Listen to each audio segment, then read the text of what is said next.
Supreme court में इन दिनों एक के बाद एक ऐसे फैसले हो रहे थे जो देश भर में चर्चा का विषय बन गए थे। कुछ दिन पहले चीफ जस्टिस डीवाई चंद्रचूड़ ने एक ऐसा फैसला लिया था जिसे लेकर कानूनी जगत में काफ़ी बहस शुरू हो गई थी। उन्होंने ये घोषणा की थी कि सुप्रीम कोर्ट की पुरानी लाइब्रेरी को म्यूजियम में बदल दिया जाए। साथ ही एक और अहम घोषणा की जिसमें यह कहा गया था कि सुप्रीम कोर्ट में इस साल से गर्मियों की छुट्टी नहीं होगी।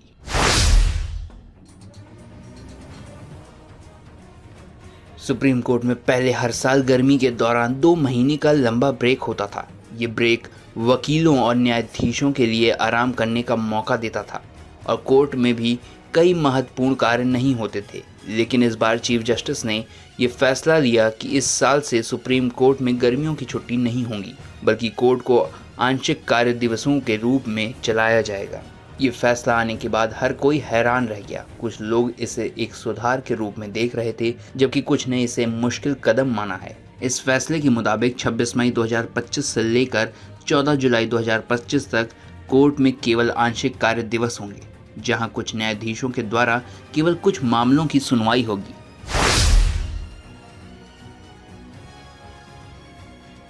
आंशिक कार्य दिवसों का ये निर्णय एक तरीके से न्यायपालिका को और ज्यादा सक्रिय बनाने का प्रयास के रूप में देखा जा सकता है। चीफ जस्टिस चंद्रचूड़ ने कहा था कि भारत जैसे बड़े और विविधतापूर्ण देश में जहां हर रोज नए केसों का अंबार लग रहा है, वहां सुप्रीम कोर्ट का काम कभी भी रुकना नहीं चाहिए। उनका मानना था कि आंशिक कार्य दिवसों से अदालतों को कामकाज में कोई रुकावट नहीं आएगी और कोर्ट के काम को लगातार चलने दिया जाएगा।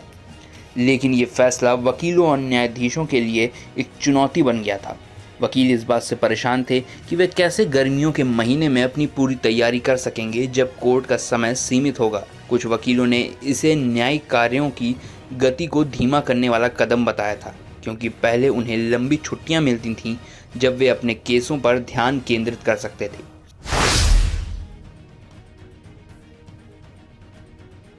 सुप्रीम कोर्ट ने दूसरी बड़ी घोषणा भी की थी कि उसकी पुरानी लाइब्रेरी को म्यूजियम में बदल दिया जाएगा। ये फैसला और भी ज़्यादा विवादास्पद बन गया था। सुप्रीम कोर्ट की पुरानी लाइब्रेरी वकीलों के लिए एक महत्वपूर्ण संसाधन थी। ये लाइब्रेरी न केवल कानूनी किताबों और शोध सामग्री से भरी हुई थी, बल्कि यहाँ से वकील अपने केसों की तैयारी करते थे। खासकर जूनियर वकील इस लाइब्रेरी का इस्तेमाल करते थे क्योंकि ये सस्ती और सुलभ अध्ययन सामग्री का स्रोत थी। लेकिन जब ये खबर आई कि इस लाइब्रेरी को म्यूजियम में बदल दिया जाएगा, तो वकीलों के बीच चिंता और असंतोष फैल गया। सुप्रीम कोर्ट बार एसोसिएशन के पूर्व अध्यक्ष और वरिष्ठ वकील विकास सिंह ने इस फैसले का विरोध किया और चीफ जस्टिस को पत्र लिखकर अपनी चिंता जताई। उन्होंने कहा, यह फैसला वकीलों की बुनियादी ज़रूरतों को अनदेखा करता है। यदि लाइब्रेरी को म्यूजियम में बदल दिया गया तो वकीलों के लिए कानूनी सामग्री प्राप्त करना मुश्किल हो जाएगा। विकास सिंह का ये भी कहना था कि सुप्रीम कोर्ट का ये कदम वकीलों की कामकाजी माहौल को प्रभावित करेगा। उनका कहना था कि म्यूजियम का उद्घाटन एक उच्च सुरक्षा क्षेत्र में किया जाएगा, जो आम जनता के लिए उपलब्ध नहीं था। इससे सुरक्षा से जुड़े कई सवाल खड़े हो सकते थे।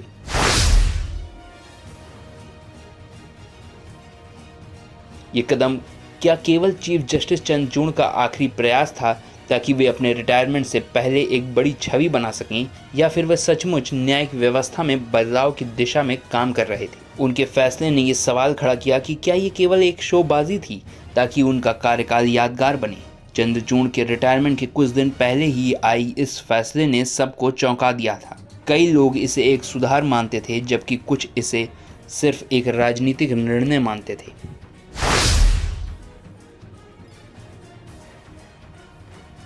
सुप्रीम कोर्ट और वकीलों के बीच इस फैसले ने पहले से मौजूद तनाव को और बढ़ा दिया था। वकील पहले से ही कोर्ट के प्रशासनिक फैसलों को लेकर चिंतित थे। अब ये नया फैसला उनके लिए एक और समस्या बन गया था। अगर सुप्रीम कोर्ट की लाइब्रेरी म्यूजियम में बदल जाती है तो वकीलों के लिए कानूनी रिसर्च करना और अधिक मुश्किल हो जाएगा। म्यूजियम में रखी सामग्री का इस्तेमाल वकील नहीं कर सकते थे और इससे उनके काम में अवरोध उत्पन्न हो सकता था। इसके अलावा अगर वकीलों से पहले इस बारे में चर्चा नहीं की गई थी तो और भी ये विवादास्पद हो जाता। सुप्रीम कोर्ट को ये सुनिश्चित करना चाहिए था कि किसी भी निर्णय को लेने से पहले वकीलों और कानूनी समुदाय से राय ली जाए।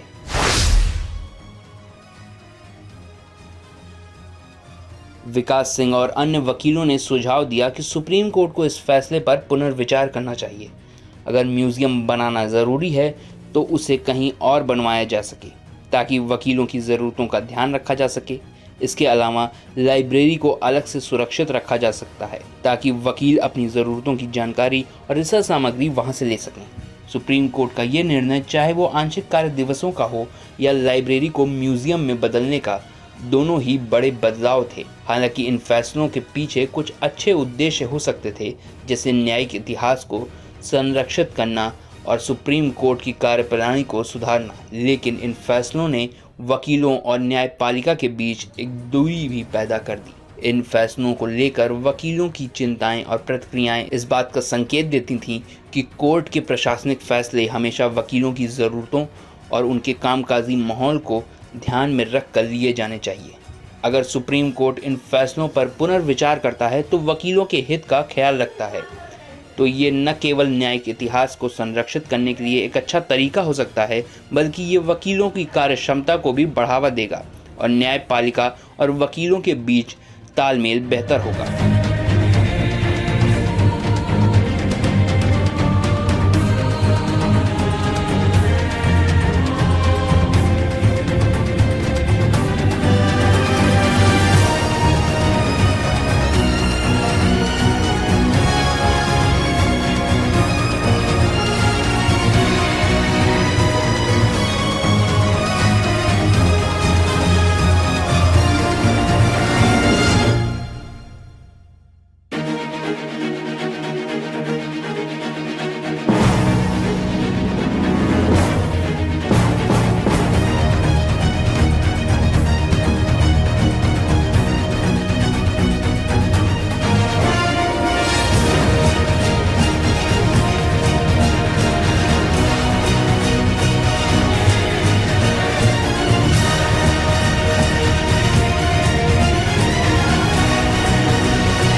और आप हमसे जुड़े रहने के लिए सब्सक्राइब करें YouTube पर, फॉलो करें ट्विटर पर और लाइक करें Facebook पर। और ज्यादा जानकारी के लिए आपको टाइप करना होगा सिर्फ न्यूज़ नशा।